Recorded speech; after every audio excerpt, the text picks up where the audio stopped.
Here's the brutal truth. Most 30-second pitches fail not because they're bad, but because nobody remembers them 10 seconds later. If your pitch starts with an explanation about what you do, I already forgot you. There's a better way. And in the next few minutes, I'm going to show you a 30-second pitch framework that people will repeat after you leave the room.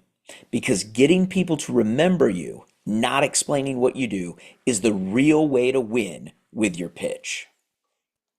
Here's the big misconception. People think pitching is about explaining. It's not. Pitching is about encoding memory. Every second you're speaking, your listener's brain is asking one question. What do I tell someone else about this person later on? If your pitch can't be remembered and repeated, then it didn't land. So adding more detail to your pitch does not equal more credibility. It actually makes you more forgettable. I'm going to give you my framework for a memorable and effective 30-second pitch. I call it the MAP framework, and it's the only structure a 30-second pitch needs to be super successful. MAP is an acronym and it stands for moment, audience pain, and proof of difference. You miss any one of those three, and the effectiveness of your pitch disappears. Before we break down the full framework, I want to give you some quick context on why I know this works. My name is Ted Yates, and I specialize in showing independent business owners how to beat the big brands no matter how competitive your market is. And I've helped dozens of local business owners go from awkward, forgettable pitches to pitches that get repeated and get them business when they leave the room. And I'm not saying that to brag, I'm saying that so that you can trust what comes next. It's proven and it works. So let me break down the MAP framework for you.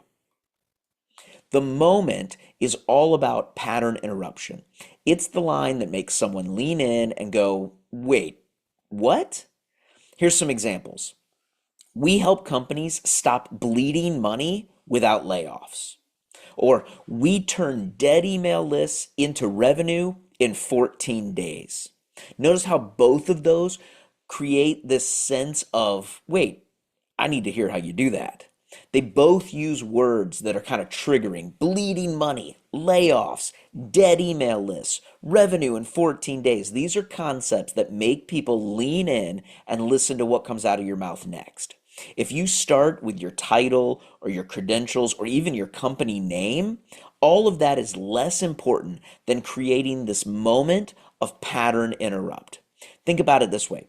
A pitch without a moment is like a headline without a hook. You would never create an ad without a great hook at the beginning. And you should never give a pitch that doesn't hook the audience's attention immediately. You need to earn them listening to your second sentence by how good your first sentence is.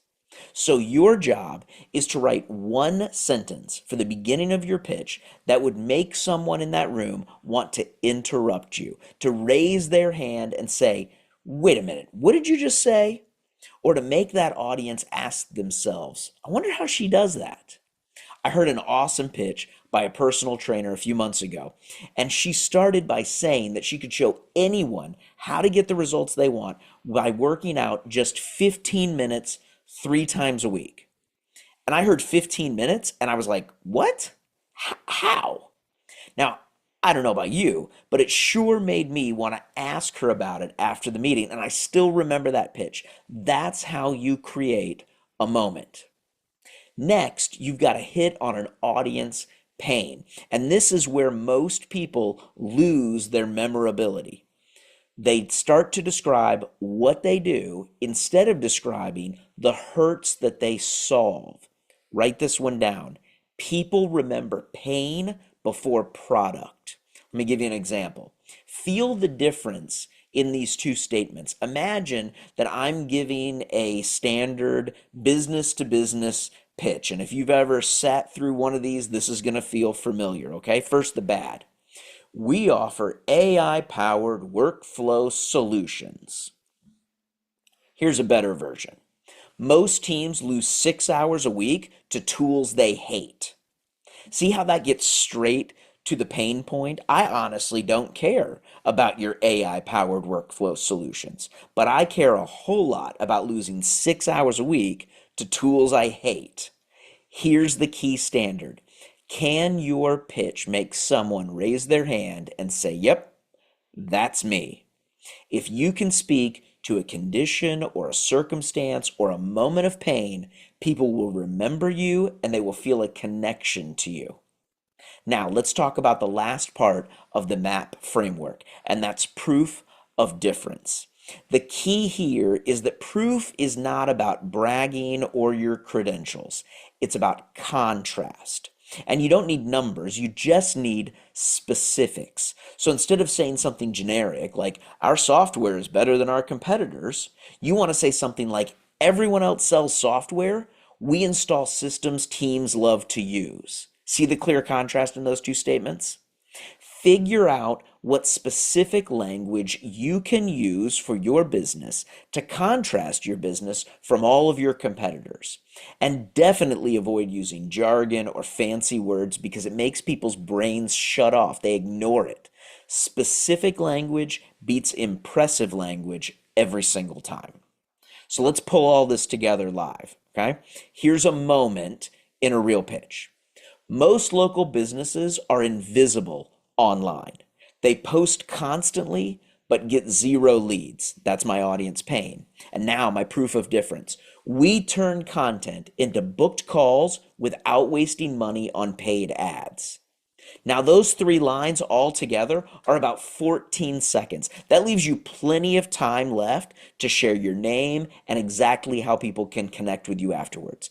It's memorable, it's repeatable, and it's shareable. Here's the real world way to test your pitch.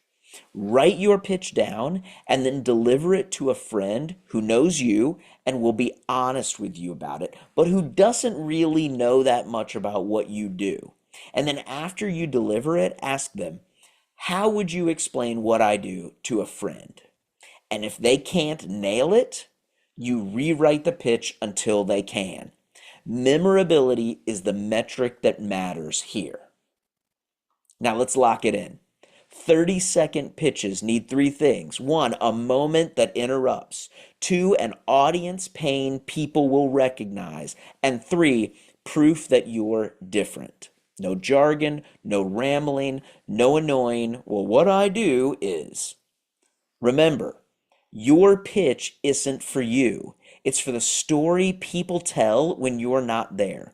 Build that pitch and doors will open before you even knock. If you think you've got a great 30-second pitch, drop it in the comments below. I want to read it. I'll let you know if I think it's memorable and why. And if you're looking for more tips and ideas for how to grow your small business, follow my channel and check out the other videos I've got here. Thanks for watching.